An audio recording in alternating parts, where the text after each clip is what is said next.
So we're in the series A Beautiful Mess, and today is called Heart Reflections. Heart Reflections is so important, and I'll just say this one little verse and I'll repeat it later. But above all else, guard your heart.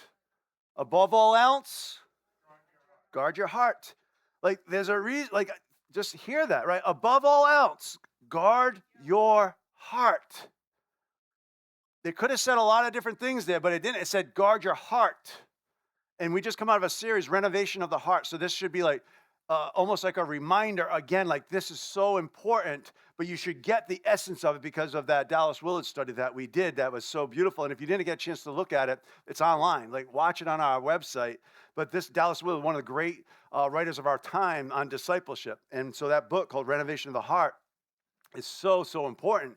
And I think that when you think about the beautiful mess, you think about this table, you think about your own lives, it's so, so important. Like, how do you guard your heart? How do you continue to go through life keeping your heart softened, right? Don't let judgment eat up. Don't let resentment and bitterness and envy and all those things, don't let it get you because you will live a certain life out of that. This is what it's saying. It's like, if you keep your heart in a certain way, it will go down a path. And if you allow it to do this, it will go down another path. It's like guard it above everything, right? So this is so integral to our relationship in God and how we live out this life. And I, as a pastor, for you, like I'm like, wow, I know a lot of the stories. I don't know them all. I get that, but I know a lot of the stories that are represented in this room and online. And it's humbling and it's an honor for me to watch you. Like literally, so many of you, like even in this series, like, oh my gosh, it's hard to do this. But I see you leaning in and I see you like wanting it. And I see like, I want to do it God's way. And it's so beautiful to watch. I got to just encourage you and thank you for that. Like it's admirable because it's not easy. Like every week I say, this is so challenging because it's just the reality. It's the nature of a relationship in Jesus. And yet most people don't think of it that way. When Jesus did this teaching, he is like in my opinion, it's literally saying like everything depends on you getting this. Like the kingdom of God that I've come here to give you, it depends on if you will rise up to this or not. And if you do, oh my gosh, the fullness of life, it's available to you. It will change everything because your perspective and when you go through life absolutely matters. Your faith absolutely matters. Like all these things matter, like when you go through life. And so today's teaching, why? Why is it so important? Why does the heart matter so much? And here's one of the things that's so interesting. I'm going to make a statement and I want to see if you agree or not. We live in a culture where we are obsessed with the outside. Would you agree or disagree? Raise your hand if you agree. Okay, raise your hand if you disagree. No one disagrees? Or are you just bashful? Oh, that's so interesting. Okay. So we're going to go with that premise. We live in a culture where we are obsessed. I kind of purposely chose the word obsessed with the outside. And our image, our reputation, basically like how we look to the other and their perception of us really, really matters to us. And I was thinking about, and I'll talk about like Facebook and Instagram in a second, but I find this very interesting. My daughter Jenna does this all the time. I didn't even know what a filter was until Jenna started like, oh, what are you doing? You're like spending so much time. We just took family photos, and then she's on her phone for like 30 minutes, like trying to make them look better. I'm like, what? Like just post the thing, you know what I mean? Like, but this is what we do. We spend time, we'll take pictures. We don't really like how we like the way this or that. And so we like use filters to make our pictures look better. So then I can put it on Facebook. I'm like, there's something wrong with that. Like, it's something interesting. Like I'm like, I almost like, Jenna, please don't do that. Like, don't put a picture of me with a filter. Like, I don't want that. I mean, if you want to do it, great, have at it. But it's like, I feel like that's like the kind of like the society in which we live. It's like, man, I would rather spend time and we're more comfortable managing our Facebook accounts, how we look on the pictures on our Instagram, whatever you use for your social media, your LinkedIn profiles, but you want to make sure everything looks good. We feel more comfortable doing that than we do examining our heart. That's what I want you to get. And here's the litmus test. Don't answer this, but reflect on it. How much time do you spend editing your pictures on any of those things, Facebook, IG, versus how much time do you spend with the Lord introspectively? Like asking the difficult questions. It's actually a cool little test to think about. A lot of us are on our phones a lot. You know what I mean? We're distracted a lot. But a lot of it, if you look at the essence of it, it's because I want to fit in. I want to be accepted. I want people to like me. And the outside, we fool ourselves. The deception is, if I get the outside right, they'll like me more. I'll be more accepted, which will make me feel better about myself. It's a web. It really is a web. But you agreed with me that our society is obsessed with this. So, wow, it's a problem. And we're part of society. So just be thinking about that. I'm not going to say that one. Just think about the cosmetics of life and the outward appearance. That's all. I had a few little things I was going to say. I'm not going to. And then, everyone know what I'm talking about? Aesthetics. Okay, we won't go there. Jesus goes deeper, right? Like Jesus is concerned about the inside. And I think he's more concerned about the inside than the outside. And if what we just said is true, then it's countercultural. Like this message would not make sense to the world in which we live, right? As Christ followers, maybe we're a little more rounded off. I still think can be pulled in. But to a watching world, this makes no sense. It makes Jesus irrelevant. That's how much it's absurd. Because we buy into that. All of the marketing and advertising and all that plays into that. Something to think about. But I think it's backwards, right? And so I couldn't help thinking about David as the shepherd boy when I was thinking about the outward appearance, right? You know the story is when Samuel was looking for who's fit to be king. And I'll just read it to you from 1 Samuel 16. And he says, when they arrived, Samuel saw Eliab, one of the sons, and thought, surely the Lord's anointed stands here before the Lord. Because he was a good-looking guy, right? Great stature, all this stuff. But the Lord said to Samuel, do not consider his appearance or his height, for I have rejected him. The Lord does not look at the things people look at. People look at the outward appearance, but the Lord looks at the heart. I think that's just so fascinating. Like in choosing a young boy to be king one day, what was important? And this is going way back into the Old Testament. It's going to be interesting to have we go back and forth between Old Testament and New Testament, how this very thing continues, and it continues today. Look at what it says, and this is the one I was talking about with my beautiful cup. I'll even hold it as I read this one. Matthew 23, you can put up on the screen. This is about Jesus and the Pharisees. What sorrow awaits you, teachers of religious law. So think about that. The teachers of the law, the ones that were supposed to know, the ones that were putting this forth and educating others. And you Pharisees, you hypocrites. For you're so careful, like think about it, you're so careful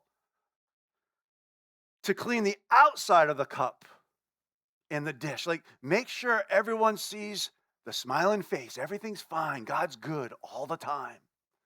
Like, how are you doing? My life's falling apart, but I have this fake smile plastered all over my face, pretending like everything's fine when it's not. But you want to look good, and you have this image to uphold. They spent all this time doing that. And what were they doing? It was all about the law. We will follow the law to its T. And they were good at it. Like great at it. But Jesus was saying, I get that. You look really good following all the ways of the Sabbath, all the way of the Torah, all these things. But the inside of your cup, you hypocrites. I want that to sting a little bit. Like, I am a hypocrite. I don't know if you've ever thought about that. Like, you have to say that once in a while. Because when people look at your life and there's not alignment, they see a hypocrite. I used to think about all this time, what's the difference between a hypocrite and someone who sins? There's an interesting fine line. I'm not that's a tangent in here, but just to give you some thought, like okay, it's an awesome thinking. The difference between I sin, I mess up from time to time, right? But I'm not a hypocrite because that means I have to be a perfect Christian. And we're not perfect, but I'm not a hypocrite. And some of us are hypocrites, and some of us are hypocritical. It's just a fascinating thing to think about. You're so careful to clean the outside of the cup and the dish, but inside, you're filthy. It's full of greed, it's full of self indulgence. And you can just keep filling that in. You blind Pharisee. You blind Pharisee. You can only look at everyone else and you don't take the time to look at what's sticking out of your own eye. Think about how all this stuff keeps coming into play and how Jesus keeps at it. And then he says, first, wash the inside of the cup and the dish, and then the outside will become clean too. See how we got it backwards? We think I'll spend my time on the outside making that all look good, and somehow that will intrinsically make me feel better and whole and complete. And it's a lie. But if you switch it around and you focus on the inside and you love who you are in here, you love who you are as a son or a daughter of the Most High. Oh my, everything else will start to make sense. It doesn't mean life's going to go your way necessarily, but it's like, oh, wow, I am full. My cup is full. I know who I am. There's something very, very beautiful and powerful about this teaching that Jesus is trying to get their attention. And so, this was an issue in biblical times, and I believe it's an issue today. Because why? The uncomfortable truth is this. You don't accidentally, let me do this, say what you say. You don't just accidentally say the things that you say. If you're a mean person, or you're a gossip, or you're a liar, or you're these kinds of things, it didn't just pop out. It's because your cup is unclean. It came out of you because this is the tree that you currently are. We don't need to stay that way, but that's what it's like right now. The uncomfortable truth is that you don't actually respond the way that you respond. You don't accidentally produce the fruit that you're producing. These things occur because that's what's already inside you. It's just your current status. Like don't, if that's you, it's okay. We're all works in progress, but don't stay there. Acknowledge it. Say, yeah, my cup right now, my gosh, I am very influenced by the culture and wanting to look good, all those kinds of things, right? Like, acknowledge it. Take one little step, grow, right? There's no judgment at this table, but there's an invitation always to take care of the inside first. So I'm going to say something. Man, time is fleeting, isn't it? I don't know if now I want to say this. No, I can't. Give me a moment. I'm going to have to reflect if I want to say this or not. I'm going to pass. Who's doing the reading? Come on up. Lindsay's going to do the reading today. We're going to go into the reading.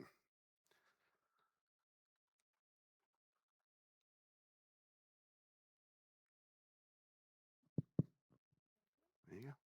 Please stand as you are able for the reading of God's word. Luke chapter 6, verses 17 to 20, 43 to 45. He went down with them and stood on a level place. A large crowd of his disciples was there, and a great number of people from all over Judea, from Jerusalem, and from the coastal region around Tyre and Sidon, who had come to hear him and to be healed of their diseases.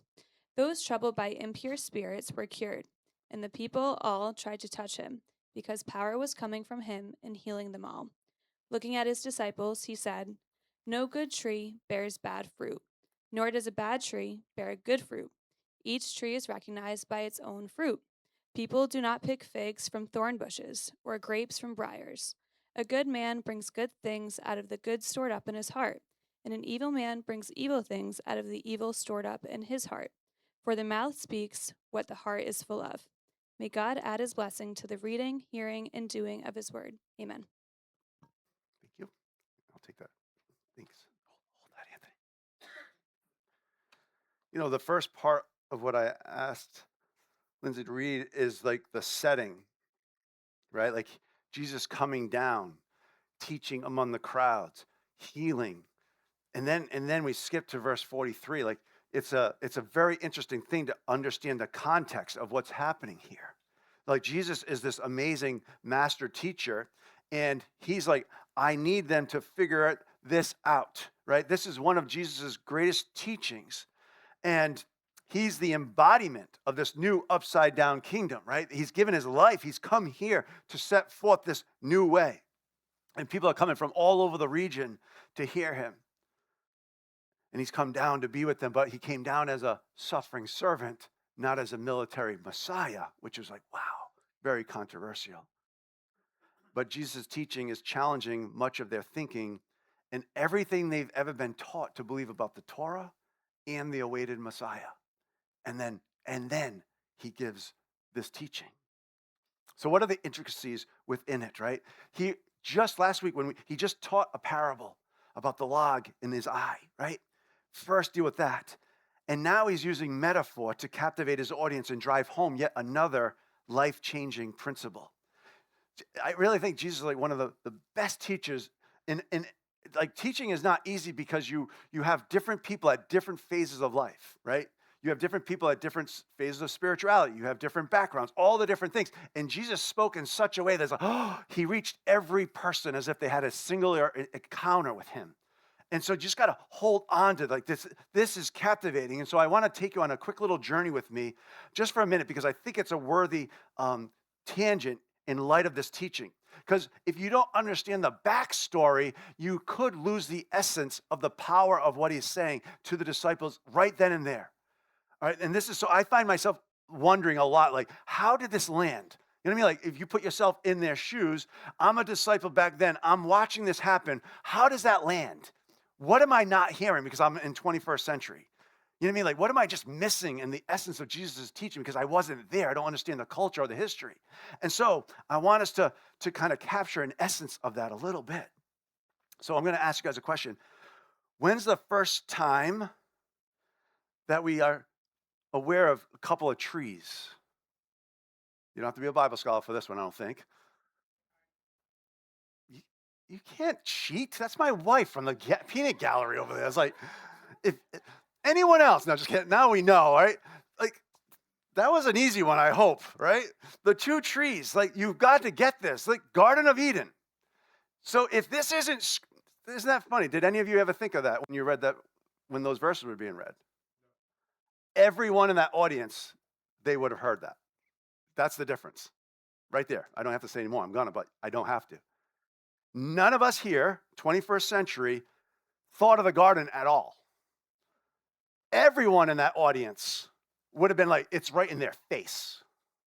Because this is what they were taught day and night, the story. They actually consider themselves, where is it? I'm going to get to it in a minute. Let me just read to you Genesis 2:9. In the middle of the garden were the tree of life and the tree of the knowledge of good and evil. Two trees, right? They represent heart choices. Do you trust God or will you do things your way? So the trees show what's really in a person's heart. Put up the next slide, please. In Eden, a tree exposes the heart's trust. Here in Luke, a heart exposes the tree's fruit. Okay? Just hold on to that for a second. This theme runs throughout the Old Testament in Jeremiah 17. Blessed is the man who trusts in the Lord and whose trust is the Lord. For he will be like a tree planted by the water that extends its roots by a stream and does not fear when that heat comes. But its leaves will be green and it will not be anxious in a year of drought, nor cease to yield fruit. I want that. That's the life that we can have when we start inside out. The tree of life or the tree of the knowledge of good or evil. It is your choice, and it's your continual choice here today as well. Know that. So Jesus, as a master teacher, and we need to be clear on this, when he uses this metaphor, his audience gets this at a very, very deep level. A faithful Israelite knew the Torah inside and out, and the story of Adam and Eve was recited regularly. It was an oral tradition, right? It was passed on from generation to generation. They did it over and over and over again. That's what a good Israelite would do. They knew about the two trees, the tree of life and the tree of the knowledge of good and evil. And as a result of the fall, Israel sees themselves, this is their very identity. They see themselves as a people living east of Eden, waiting for restoration. You see why this is pivotal to the understanding of their very identity and the awaiting of a Messiah to restore all things. But I'm part of the chosen ones, the blessed nation that had fallen. The two trees, the two choices. Right? So when Jesus says a good tree cannot bear bad fruit, no Israelite hears that neutrally, like we did. Their minds go to two trees, two outcomes, life and death. Trust God or trust self. And now Jesus has their attention. And then you ask, what does Jesus want them to get? And the first thing is this, like the fruit reveals the condition of the heart. Right? In Luke 6:44, simple phrase, each tree is known by its own fruit. You're known by your fruit. And fruit isn't about perfection, it's about a pattern, right? Like patterns over time. This is intrinsically, this is who you are and what you do. It's your default mode. Very, very important. It's not a bad moment, it's not a rough week, but it's the ongoing input because it's who you are habitually. It's how other people probably know you if they know you well. So you produce fruit not from yesterday, but from who you currently are deep within. And here's the catch. Jesus knows that if you go to work on the inside, then the outside will be good fruit. It's like, I'm going to do everything I can to teach in such a way to get your attention, to cause you to see this so that if you do get it, everything else will take care of itself. Matthew, continuing on. Oh, and I want you to know this. Inside work is the road less traveled, even today, amongst us here. It's the road less traveled. We don't want to go to work on the inside. It's painful, it's hard, it's difficult, it's ever present. It rears its ugly head all the time. In many ways, it's easier to numb ourselves, sweep it under the rug, try not to pay attention to it because I don't want to feel bad about myself. So this is why it's so important, because if you get it, you'll realize the fullness of life. So Matthew 7, verse 13 and 14. Enter through the narrow gate, for the gate is wide and the way is broad that leads to destruction. And there are many who enter through it. For the gate is narrow and the way is constricted that leads to life. And there are few who find it. Two trees. Which tree? So why is doing inside renovations the road less traveled? I believe it's because it's constant. I think it takes great humility. It takes trust. And it takes something to do things you don't like doing, but you do it anyways. I don't like it, but I'm going to do it anyways. There's a beautiful quote by Dallas Willard. It says, the most important thing in your life is not what you do, it's who you become. Is that true for us, right? Like, does that resonate with us? Because we're known by our fruit, because the fruit reveals who you truly are on the inside. So here's my reflection question. What fruit has been most visible in your life lately? Are you willing to go to work in your own heart in that? Okay? I'm going to ask the music team to come up, and I'm just going to go quickly into this last point. It's watch what you store. Okay, so in Luke 6:45, a good man brings good things out of the good stored up in his heart. Right? The word stored matters. Over time, through your choices, through your actions, you are storing up lots of things inside of you. Are they predominantly good or are they predominantly bad? What are you storing up? Like, we are the culmination of our choices and our actions. Like, you can pretend and you can look fine up here, but God knows. And that's the whole thing. It's like God knows your heart. You can't fool him. And he still loves you, but he loves you so much that he doesn't want to allow you to stay there. Who cares what everyone else feels and thinks about you? It really doesn't matter. Get the inside of your cup cleansed and healed. And so, what are you storing in your heart? And I do want to read these to you because these are hopefully like they sting a little bit, because if you're storing up the wrong things, you want it to hurt a little bit. Like if I'm watching pornography and I know it's wrong, I want it to sting. I don't want to be like, it's fine, just watch pornography, no big deal. No, it will ruin you. Like, don't play a game. You understand what I'm saying? Like, we want to play with fire, but then when we get burned, it's like, whoa, like, no, like, you want that to hurt. It is a powerful drug in many ways. If that's what you're storing on the inside of you, it will affect your relationships, absolutely, with yourself, and then eventually, if you're not married yet, with your spouse. Unresolved conflict, anger, bitterness, envy, unforgiveness, greed, pride, gambling, sex, drugs, alcohol, sex outside of marriage, drugs, alcohol, excessively. Drugs, maybe just drugs. Movies and social media, again, excessively. Like, they take away from, okay? Now, what about healthy things we store up? Abiding, exercising, good friendships, loving others, fun activities, honesty, integrity, humility, forgiveness, prayer, worship, Bible study, the fruits of the Spirit. Like, you could go on and on, but what's your storehouse look like?